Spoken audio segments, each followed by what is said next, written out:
Over the last 15 years, the Ballon d'Or has mainly been a two-way contest between Lionel Messi and Cristiano Ronaldo. However, with both players reaching the twilight of their careers, the award for Best Men's Footballer is much more up in the air. While most people expect players like Jude Bellingham or Vinicius Jr to win the 2024 Ballon d'Or, we think there could be a dark horse who wins the award. The player who it is might surprise you. In today's video, we will examine who this player is and make the case for why they could, and maybe even should, win the 2024 Ballon d'Or. To do so, we will use the Ballon d'Or voting criteria from the actual competition to make our determination. Now, let's get into it. Before we reveal the player himself, we need to understand how the Ballon d'Or is decided. Overall, the voting criteria is divided into three categories. First, we have individual performance. This is the primary metric used when voting on Ballon d'Or nominees. Players are judged on their individual performance during the previous European season from August to July. The next metric is team success. While obvious, it takes the overall success of the team into account during the previous European season, and mainly considers trophies won by the club. Last is a player's behavior and fair play during the season. We have all seen the compilations of Football's Most Beautiful Moments or Ultimate Moments of Football Respect. This category essentially measures the player's attitude during the season and how they treated opposition players and fans in general. Now that we have the Ballon d'Or voting criteria out of the way, it is time for the big reveal of who we think could win the competition this year.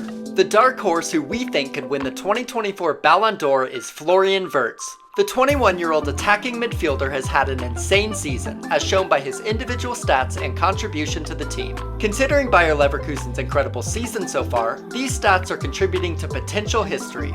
But more on that later. With the Ballon d'Or voting criteria in mind, let's run through each voting metric to see where Wirtz stacks up.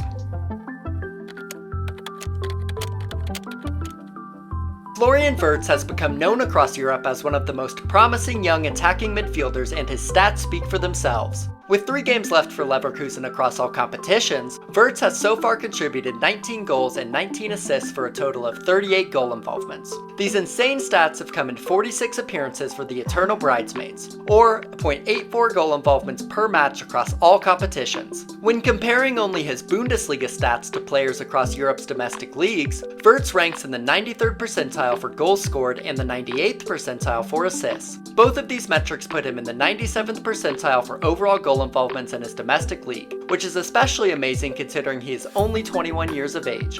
If we look at each statistic in the Europa League, he ranks in the 99th percentile for assists, 94th percentile for goals, and the 99th percentile for overall goal involvements. While it must be said this statistics pool is much smaller, it is impressive nonetheless. These impressive numbers have seen Wirtz accumulate 7 Man of the Match awards this season, with 5 in the Bundesliga and 2 in the Europa League. Even when he is not picking up these individual awards, his average match rating is 7.54 in the Bundesliga and 7.45 in the Europa League. While goals and assists are great, the modern footballer is typically expected to put in a defensive shift no matter what position they play in, and Wirtz has not shrugged away from this aspect of the game. His 347 ground duels attempted put him in the 87th percentile, and the 146 of these he has won place him in the 71st percentile. However, it must be said that his tackling and intercepting leaves much to be desired, where he is ranked under the 30th percentile for both metrics. Although, for an attacking midfielder these metrics are not uncommon, and his ground duel statistics highlight his dedication to Alonso's gegenpressing style of play. Based on the Ballon d'Or's individual performance criteria, it is clear that Florian Wirtz has a huge chance at receiving many votes in this category, when the ultimate winner is decided. With his strong individual showing, let's move to the second voting criteria, team success. Unless you have been under a rock for the last 9 months, most football fans are well aware of how incredible of a season Bayer Leverkusen have had. At the time of recording, Leverkusen are unbeaten with 3 matches left to play. In the 50 matches they have played across all competitions, they have won 41 and drawn 9. Having already won the Bundesliga, 2 of their 3 remaining matches are the Europa League and German Cup finals, putting Xabi Alonso's team on track for a possible invincible treble, something that has never been done in the history of football. While some might question the competitive level of the Bundesliga, Europa League, and German Cup, if they are as easy as some fans believe, then why has no one come near this feat before? I am not arguing that these competitions are the hardest in Europe, but to achieve such success across all three competitions is truly remarkable. Moving back to Florian Wirtz, assuming that Leverkusen complete this undefeated treble, he will be a shoo-in for the team success voting metric in the Ballon d'Or. His individual statistics previously discussed will have been a driving force in rewriting football history. However, the wild card that must be mentioned in this category is the 2024 Euros. Despite the competition being played on home soil, the Germans are currently given a 14.3% chance of winning the competition, with many believing they won't make it past the quarterfinals. If Germany can beat the odds and win the Euros, and Wirtz plays a starring role, or at the very least provides a meaningful contribution to their success, it will be nearly impossible to argue that he does not deserve the most votes for the team success metric. Now that all non-Leverkusen fans are feeling bad about their team's performance over this season, it is time to examine the last Ballon d'Or category, behavior and fair play.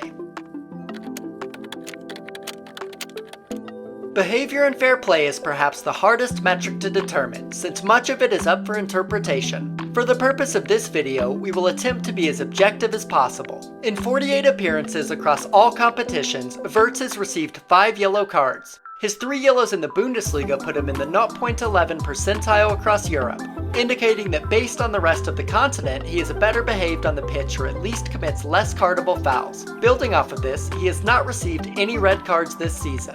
In terms of objective stats, this is all we have to go off of. I apparently have not seen any Florian Wirtz Ultimate Moments of Respect compilations on YouTube. Since this is the least important metric, I am going to leave our analysis of this category here. Let me know in the comments below where you would rank Wirtz for behavior and fair play, especially if you are a keen Bundesliga supporter.